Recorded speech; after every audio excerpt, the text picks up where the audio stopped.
नमस्कार दोस्तों, मैं मेहुल व्यास आपका मयूर जानी ऑफिशियल पे स्वागत करता हूं। आज मयूर भाई जो है वो व्यस्त है, इसलिए आपके सामने मुझे आना पड़ रहा है। और मैं भी आज जो बात कर रहा हूं वो आपने थंब में शायद देखा ही होगा कि जो भगत राम जी है वो बहुत ही अच्छे व्यंगकार है। उनके वीडियोस बहुत ही व्यंगात्मक होते हैं और वो बहुत ही महामानव के चुस्त भक्त है। तो वो जो है वो बहुत ही जो कंटेम्पररी सब्जेक्ट होते हैं उन पे वीडियो बनाते रहते हैं। हमने भी सोचा है, मैंने मयूर मयूर सर ने और भगत राम जी ने, कि एक ऐसा भी एक वीडियो बनाया है जिसके अंदर कोई अच्छा सा और ह्यूमर निकले, पर वो अभी फिलहाल तो वो पॉसिबल नहीं हो रहा है। अभी थॉट प्रोसेस चल रहा है। पर उससे पहले आज उन्होंने जो दो वीडियोस बनाए हैं, यानी जो कल बनाए उन्होंने अपलोड किए उनकी चैनल पे भगत राम ने, वो हमें लगा कि आपको दिखाने चाहिए। अगर आप उनकी चैनल पे जाके देखेंगे तो बहुत ही अच्छा है, पर अगर वहीं पे नहीं जा सके तो मयूर जानी ऑफिशियल पे आप ये वीडियो देखिए, क्योंकि उन्होंने बहुत ही अच्छा व्यंग किया है। जो पहला वीडियो है उसमें उन्होंने सुधीर चौधरी की भूमिका अदा की है। सुधीर चौधरी, तो मैं ज़्यादा उनके बारे में बोलता नहीं हूँ, आप खुद ही देखिए कि ये सुधीर चौधरी क्या कह रहे हैं। BND कोड में आपका स्वागत है। ये मेरे नए चैनल पर मेरे नए शो का नाम है BND कोड। यहाँ हम BND करके आपको हर न्यूज़ का कोड समझाएंगे। तो माय डियर फ्रेंड्स, मैं इस नए चैनल पर अपनी नई दलाली शुरू कर रहा हूँ। मेरी नई दलाली, मेरा मतलब नई पारी। मैं इस नए चैनल पर गोदी न्यूज़ पर अपनी नई पारी शुरू कर रहा हूँ। लेकिन आप डरिए मत, मैंने सिर्फ चैनल बदला है, मेरा काम वही है। आप लोग तो अच्छी तरह से जानते हैं कि मेरा काम क्या है, नए नए तरह के जिहाद बताना और फैलाना। मैं वही फैलाता रहूँगा और आपको नए नए जिहाद बताता रहूँगा। तो दोस्तों, मेरे इस नए चैनल पर गोदी न्यूज़ पर BND कोड करके हम आपको विश्व गुरु की हर न्यूज़ का, मेरा मतलब विश्व की, विश्व की हर न्यूज़ का BND करके आपको उसका छुपा हुआ कोड बताएंगे। BND कोड, इसीलिए हमारे इस शो का नाम ये है। वैसे दूसरे देशों में तो मीडिया RND करता है, लेकिन आप जानते हैं कि भारत में हम BND करते हैं। थोड़ी मर्यादा में रहते हुए नहीं, पूरी मर्यादा में रहते हुए हम आपको BND करके हर एक न्यूज़ का पूरा कोड समझाएंगे, पूरी मर्यादा में रहते हुए। आप लोग हैरान हो रहे होंगे, आप में से बहुत सारे लोग ये सोच रहे होंगे कि मुझे नए चैनल की और नए शो की ज़रूरत क्यों पड़ गई। तो उसकी वजह यह है, आप गौर से सुनिए। उसकी वजह यह है कि मैं अभी तक प्राइवेट चैनल में जॉब करते हुए सरकारी काम कर रहा था। यानी काम तो सरकार का कर रहा था, लेकिन सैलरी प्राइवेट कंपनी से ले रहा था। तो इसलिए मैंने सोचा कि क्यों ना ऐसा किया जाए कि जिसका काम किया जाए सैलरी भी उसी से ली जाए। अगर काम सरकार का करूं तो सैलरी भी, यानी पैसा भी सरकार से ही लूं। आप में से भी ज़्यादातर लोग ऐसा ही करते होंगे, जिसका काम करते होंगे सैलरी भी उसी से लेते होंगे। तो बस यही सोचकर मैंने ये फैसला किया कि आज से मैं जिसका काम करूंगा उसी से पैसे लूँगा। इसीलिए मैंने ये नया चैनल और ये नया शो शुरू कर दिया। और इससे भी बड़ी वजह, गौर से सुनिएगा, बहुत गौर से। अब जो वजह मैं आपको बताने वाला हूँ BND कोड शुरू करने की, अपने नए चैनल गोदी मीडिया पर मैंने ये शो क्यों शुरू किया, वो सबसे बड़ी वजह है। दोस्तों, आप लोग जानते हैं कि हम सबका बचपन से ही कोई ना कोई सपना होता है। आप लोगों का भी कोई ना कोई सपना रहा होगा। तो मेरा भी एक सपना था, और मेरे सपने को तो पूरी दुनिया ने कैमरे के सामने देखा था। जिस मामले में दोनों संपादक दोनों बातें आपको बता रहा हूं। तो जब मालिक को मेरे उस सपने के बारे में पता चला, आप लोग शायद ये बात जानते होंगे कि मेरे पुराने चैनल का मालिक भी वही था और मेरे इस नए चैनल का मालिक भी वही है। पूरी दुनिया का मालिक वही है, सबका मालिक एक। और मालिक जो होता है वो एक तरह से पौ की तरह होता है। तो अगर आपको ये भी पता है कि अगर किसी के पौ को ये पता चल जाए कि उसके बच्चे की कोई इच्छा है, तो वो हर हालत में उसके पौ हर हालत में उसकी उस इच्छा को पूरा करना चाहते हैं। तो इसीलिए जब मेरे पॉपो को पता चला कि मेरी एक इच्छा है, तो आप जानते हैं मेरे मालिक उर्फ पॉपो ने क्या कहा। पॉपो ने कहा कि तेरा वो सपना सूसू, तेरा वो सपना मैं पूरा कराऊंगा। एक साथ नहीं, बेशक एक साथ नहीं तो थोड़ा थोड़ा करके कराऊंगा। 15-15 करके मैं तेरा वो सपना पूरा कराऊंगा। तो इस तरह मेरे पॉपो मेरी उस इच्छा को, मेरे उस बचपन के सपने को पूरा कर रहे हैं। और मैं उम्मीद करता हूं कि आपके भी पॉपो आपकी भी हर इच्छा पूरी करें।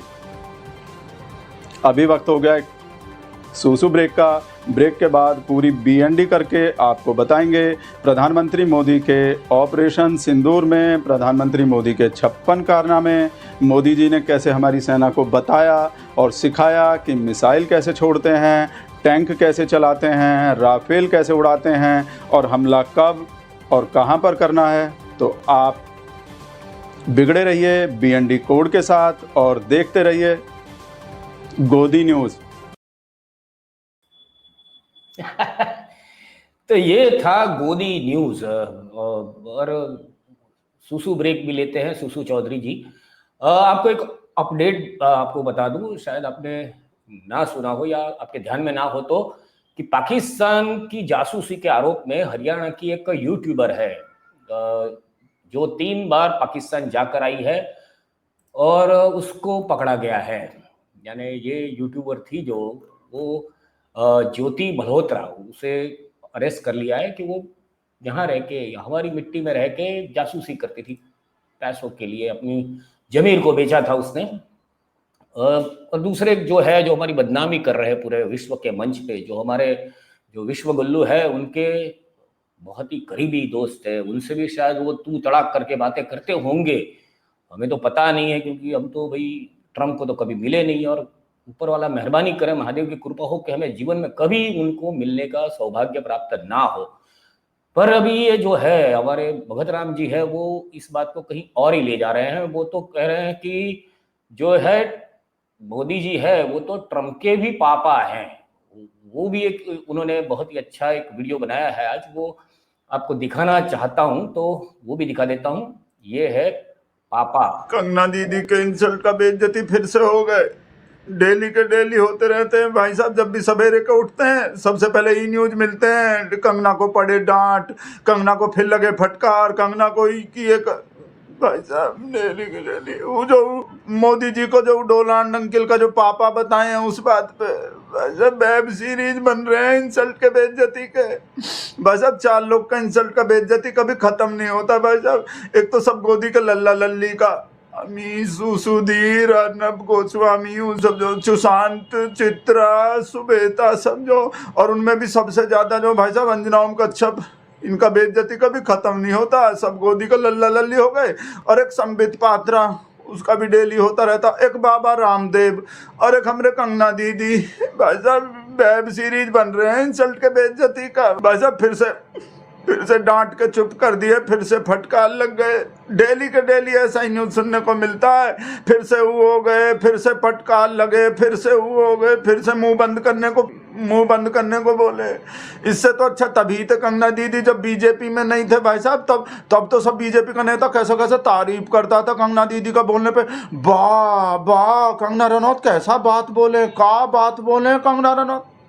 और जब से बीजेपी ज्वाइन किया है, का बात बोले कंगना रनौत, का बात बोल दिए। कोई बोलने का बात है, चुप हो जाओ भाई साहब। घर का मुर्गी दाल बराबर बना दिए एकदम। पहले मुर्गी थे जब बीजेपी में नहीं थे, अब दाल बना दिए, वो भी एकदम बासी दाल। हमरा और कंफ्यूजन हो जाता है किसको सपोर्ट करें, किसके तरफ रहें, अपने शेर के पार्टी के तरफ रहें, अपने कंगना दीदी के तरफ रहें। है तो दोनों एक ही, पर पता नहीं भाई साहब हमरा और कंफ्यूजन बढ़ जाते हैं। और कंगना दीदी बोले भी कहाँ बताओ, सिर्फ इतना ही तो बोले, डोनाल्ड अंकल के पापा ही तो बोले कि हमरे मोदी जी जो सिर्फ हमरे ही पापा नहीं है, पूरे दुनिया के पापा हैं। खाली इतना ही तो बोले हैं। ये जो डोनाल्ड अंकल ज्यादा बन रहे हैं, डेली के डेली सीज पायर बीज पायर का वो एप्पल कंपनी का बोल दिया आईफोन इंडिया में मत बनाओ, उसी बात से नाराज हो गए हमरा कंगना दीदी और बोल दिया डोनाल्ड अंकल को खरा खरा सुना दिया कि हमरे पापा तुमरे भी पापा हैं, तुम ज्यादा भाई साहब 3 जो बात बोले थे और फिर डिलीट करने वाले ट्वीट करने पड़ गए। अपने ट्वीट में ये 3 बात बोले थे कि हम सबसे ज्यादा पॉपुलर जो मोदी जी हैं। ये डोनाल्ड बा जो तो 2 बार ही प्रेसिडेंट बने अपने देश के, हमरे मोदी जी तो 3 बार बन गए और जीलस बता दिए भाई साहब, जीलस हैं ये डोनाल्ड ट्रंप जो हमरे मोदी जी से जीलस हैं, मतलब मोदी जी से जलते हैं मोदी जी के पॉपुलरिटी को देख के। भाई साहब तो इसमें कौन सा गलत बात बोल दी है? ये तो भाई साहब खुश करने वाला बात है मोदी जी को। सब बात मोदी जी को खुश करने के लिए ही तो बोलते हैं भाई साहब। भगवान राम का वंशज बता दिए, अवतार बता दिए, हम मोदी जी का बानर सेना है भाई साहब। 2000 मोदी जी आजादी दिल पाए देश को, मोदी जी 2002 वाला विराट रूप दिखा दो, उस पे भी डांट पड़ गए थे। जो 2002 का विराट रूप दिखाने को जो बोले थे, डांट शिरोमणि हो रहे हैं कंगना दीदी भाई साहब। और अब इसको भी डिलीट करवा दिए, फोन करके डिलीट करवाए भाई साहब। भाई साहब फोन ही कर दिया कंगना दीदी को, और फोन भी कौन के? नड्डा जी की पहले फुर्सत में, ओ कंगना पहले फुर्सत में डिलीट करो, और करने पड़ गए भाई साहब, रिग्रेट कर दिए भाई साहब, रिग्रेट भी करने पड़ गए। बताओ कहा बोले थे? इतना ही तो बोले थे कि अगर डोनाल्ड ट्रंप अल्फा मेल है तो हमारे मोदी जी अल्फा मेल के भी बाप हैं।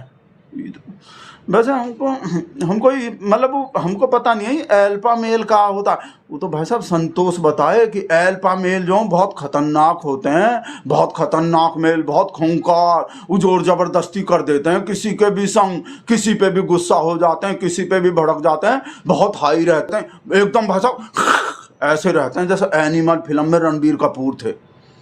तो हमरे लिए हमरा शेर भी ऐसे ही। तो हमरा कंगना दीदी का गलत बोले हैं, जिसको डिलीट करवा दिए, जिस पे माफी मंगवा दिए। पूरे इंडिया में अकेले कंगना दीदी तो भाई साहब जो डोनाल्ड अंकल को जवाब दिए, नहीं तो पूरा देश भाई साहब, पूरे इंडिया में कोई हमरा शेर भी नहीं बोल रहा भाई साहब। 6ठे बार बोल दिया वो सीज फायर वाला बात। बीच में एक बार को थोड़ा वैसा बोले थे कि हम सीज फायर नहीं करवाए, पर हम मध्यस्थता करवाए, बातचीत तो हम ही करवाए, और अब फिर से सेम बात रिपीट कर दिए। तो ऐसे डोनाल्ड अंकल को सुनाना नहीं, काहे अंकल निकल जाता है हमारे मुंह से, डोनाल्ड बा, तो ऐसे डोनाल्ड बा को सुनाना नहीं चाहिए। एक तो तारीफ तो कर नहीं रहे हमरे कंगना दीदी का, जो ऐसा जवाब दे रहे हैं, जो हमरे देश का इंसल्ट का बेइज्जती कर रहे हैं, हमरे शेर का इंसल्ट का बेइज्जती कर रहे हैं डेली। पता नहीं भाई साहब ऐसा कौन सा नस दबा रखा है डोनाल्ड ट्रंप ने हमरे शेर का, जो भाई साहब ट्रंप पे बोलने पे अपने ही पार्टी के इतने बड़ के नेता को डांट रहे हैं, फटकार रहे हैं कि ट्रंप पे नहीं बोलने का, चुप लगाओ एकदम। पता नहीं भाई साहब, जब भी हमरे कंगना दीदी कुछ बोलते हैं एकदम ऐसे ही भाई साहब। जो किसान आंदोलन पे बोले थे, वो रेप हो रहे थे किसान आंदोलन में, लाश लटक रहे थे, और मोदी जी कृषि कानून वापस ले आओ, उस पे भी भाई साहब कैसा फटकार पड़े थे, उसको भी डिलीट करने पड़ गए थे। पता नहीं, हम साथ हैं पर कंगना दीदी डरो मत, आप अकेले नहीं हो। कंगना दीदी तुम बकवास करो, हम तुम्हारे साथ हैं। कंगना दीदी तुम नहीं संघर्ष कंगना दीदी तुम संघर्ष करो, हम तुम्हारे साथ हैं। कंगना दीदी तुम आगे बढ़ो, हम तुम्हारे साथ हैं। कंगना दीदी का अपमान नहीं सहेगा हिंदुस्तान, कंगना दीदी का अपमान नहीं सहेगा हिंदुस्तान, बिल्कुल भी नहीं सहेंगे। लास्ट टाइम तक खड़े रहेंगे अपने कंगना दीदी के साथ। मंदिर का घंटा समझ रखे हैं हमरे कंगना दीदी को कोई भी आके। और भाई साहब उस CISF का कांस्टेबल जो चमाट लगाए थे भाई साहब, उसका गूंज तो भाई साहब कंगना दीदी के कान में ही नहीं, हम भगत लोग के कान में भी गूंज रहा है अब तक भाई साहब। ऐसा इंसल्ट का बेइज्जती होता रहा। और भाई साहब सबसे ज्यादा हैरानी तो हमको इस बात पे हो रहा है, कंगना दीदी को डांटे भी कौन है, फोन करके कौन डांट लगाए? नड्डा जी डांट रहे हैं कंगना दीदी को। मतलब जिनको सिर्फ 2 ही चीज लेने को रखे हुए हैं बीजेपी में, एक तो हार का जिम्मेदारी और दूसरा मोदी जी को। जब भी मोदी जी विदेश से वापस आते हैं तो नड्डा जी गुलाब का फूल लेके वेलकम करने को खड़े होते हैं। वही नड्डा डांट रहे हैं कंगना दीदी को। भाई साहब सड़क में गड्ढा और बीजेपी में नड्डा एक ही होते हैं, बिल्कुल गड्ढा और नड्डा। भाई साहब देखे नहीं लिब्रांडू कैसा गाना बनाता है भाई साहब, खुद गई सड़क हो गया गड्ढा, चुनाव हारते ही आ गए नड्डा। भाई साहब नड्डा जी को ऐसा बात बोलते हैं तो अगर हमरे कंगना दीदी को शाह जी या मोदी जी डांट लगाए होते, मोदी जी चुप होने को बोले होते, तो हम भगत लोग फिर भी सह लेते। तो पता नहीं नड्डा जी से काहे फटकार लग पाए। वो कहीं इस वजह से तो नहीं कि नड्डा जी भी हिमाचल के ही हैं और हमरे सेनी भी हिमाचल के ही हैं, कंगना दीदी जो हों, तो क्या बताऊँ नड्डा जी को ही बोले हों। हो सकता है भाई साहब ऐसा बोले हों कि भाई कोई अगर अपने ही घर का डांटे तो भाई साहब ज़्यादा बुरा नहीं मानता आदमी, अपने ही घर के आदमी को डांटना चाहिए, हिमाचल के ही। तो वैसे सच्ची बता, एक बात ईमानदारी से बता रहे हैं, ईमानदारी से बता रहे हैं, जो सच है वो सच है। एक बात तो हमको भी अच्छा नहीं लगे कंगना दीदी के, ये जो मोरनी बन के जो नाच के ये रील बनाए ना जयपुर के महल पे, जिस पे ही पाकिस्तान का गाना लगा दिए भाई साहब, ये बात तो हमको भी अच्छा नहीं लगे। लगाने ही थे, कोई गाना ही लगाने थे तो अपना ही गाना लगाते थे। मैं तो घनी बावली हो रही, मैं तो घनी बावली हो रही, मैं तो बावली हो गई, ये वाला अपना ही गाना लगा देते। कोई गाना ही लगाने थे तो रील पे। ऐसे टाइम पे ही ऑपरेशन सिंदूर के टाइम पे भांज, जब पाकिस्तान से ऐसा बड़का लड़ाई चल रहा है, ऐसे टाइम पे ही हम लोग तो इतने से बात पे गद्दार बता रहे हैं। कोई पाकिस्तान का पीबी बोल रहा है तो उसको गद्दार देशद्रोही बता रहे हैं। और हमने कंगना दीदी खुद ही सबसे बड़का देशभक्त पार्टी का MP, सबसे संस्कारी पार्टी का MP, वो खुद ही पाकिस्तान का गाना लगा रहे हैं अपने रील पे। ये बात तो हमको भी अच्छा नहीं लगे। जो सच है वो सच है, सच बोल रहे हैं बस, नहीं तो और सब बात तो बहुत अच्छा लगता है भाई साहब हमको कंगना दीदी का।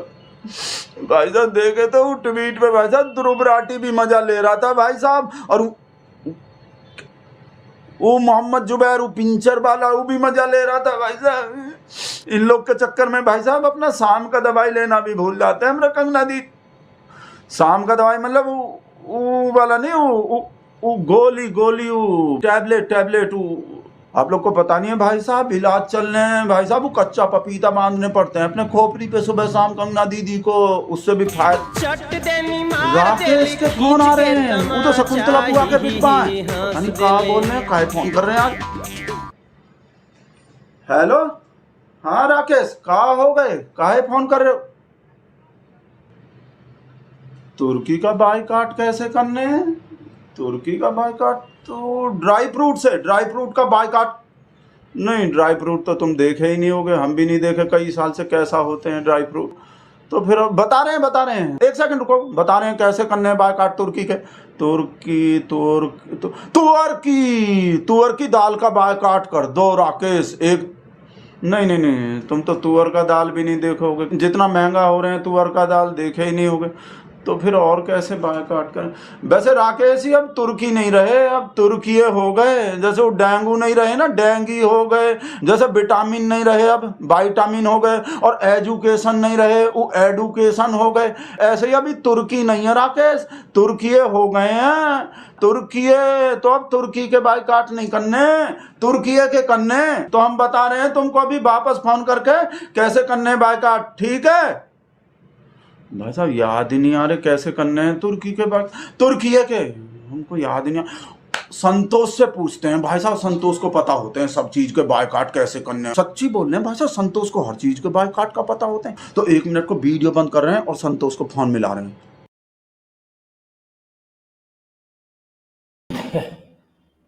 ये जो थे हमारे भगत राम जी ने संतोष को भी फोन लगा रहे हैं, और बहुत ही मजेदार बातें कही उन्होंने। बेचारे बहुत दुखी भी है, वो तो होना ही चाहिए क्योंकि वो बहुत अच्छे भक्त है, तो वो दुखी होंगे। और वैसे आप देखिए कि जो ट्रम्प है, जो चौधरी बने बैठे हैं, वो पिछले 7 दिन में 6 बार बोल चुके हैं अपने भारत के साथ जो युद्ध की बात कर रहे हैं उस पर 6 बार उन्होंने निवेदन दिए, और हर बार पलटी मारते हैं। वो पलटी मारने में शायद वो अपने जो नीतीश कुमार है बिहार के, उनके साथ कोई दवाई लेते होंगे, पता नहीं। पर ये अभी जो युद्ध अभी तक भारत देश ने, सरकार ने कहीं पे भी, मोदी सरकार ने ऐसा घोषणा नहीं की थी कि हम पाकिस्तान के साथ युद्ध कर रहे हैं। हम तो रिटालिएशन की जो कार्यवाही कर रहे थे, जो पहलगाम आतंकी हमला हुआ उसकी, यानी युद्ध की तो बात ही नहीं थी। और ये भाई साहब तो आज पहुंच गए कि न्यूक्लियर वॉर हो जाता, वहां तक सिचुएशन पहुंच गई थी, और इसलिए चौधरी साहब को बीच में आना पड़ा। पर वो तो है, पर मोदी उनसे भी महान है, ट्रम्प के भी पापा है, डोनाल्ड ट्रम्प के पापा है। तो बस आज तो इतना ही, बाकी हंसते रहिए, हंसाते रहिए। रुलाने के लिए तो हमने चुना हुआ है, तो वो उसका काम करेगा, हम हमारा काम करेंगे। बाकी मजे कीजिए। भारत माता की जय।